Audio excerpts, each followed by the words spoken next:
আইনজীবীরা বলছেন, আমি যেটা এসএসসি আইনজীবীর তথ্য তোমায় বলছিলাম, সেটা হচ্ছে প্যানেলের বাইরে থেকে নিয়োগ, প্যানেলের মেয়াদ ফুরানোর পরে নিয়োগ, ঘোষিত শূন্যপদের থেকে বেশি নিয়োগ, এইটা যে চাকরি, সেই চাকরিগুলোর ক্ষেত্রে বেআইনি চাকরি, ওএমআর শূন্য পেয়েছে, পরীক্ষাতেই বসেনি চাকরি পেয়েছে।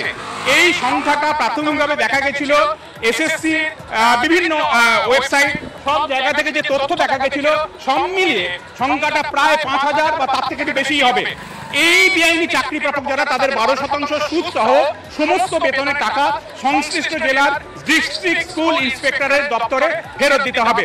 কিন্তু যারা প্রত্যেকে চাকরি করছিলেন 24,640 বা সংখ্যাটা বেশি হবে, প্রত্যেককে কিন্তু বেতন ফেরত দিতে হচ্ছে না। যারা বেআইনি চাকরি, যারা রেকমেন্ডিং অথরিটি চাকরির সুপারিশপত্রটা দেবে, তারা কোনো সুপারিশ দেয়নি, কিন্তু চাকরি পেয়ে গেছে মন্ত্রী শিক্ষা পর্ষদের অ্যাপয়েন্টমেন্ট লেটারে। আদতে এসপিসি না বলে যে হাতে হাতে সুপারিশপত্র দেওয়া প্রায় 1200 থেকে 1300 চাকরি, সেটাও বাতিল হলো। শুধু তাই না, যারা চাকরি করেছেন তাদের সুদ সহ টাকা ফেরত দিতে হবে। তোমায় আরো একটা তথ্য দিয়ে রাখি, এই মুহূর্তে হাইকোর্ট পাড়া আমাদের কানে যে আসছে, তাতে সুপ্রিম কোর্টে যাওয়ার কিন্তু তোড়জোড় শুরু হয়েছে।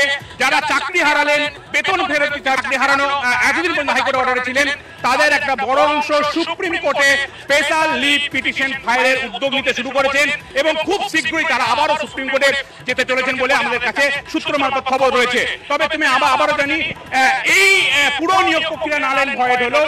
একটি চাকরি বিচারপতি দেবাংশু বসাকের বিশেষ ডিভিশন বেঞ্চ সেটাকে অক্ষত রাখলো, আনটাচ রাখলো।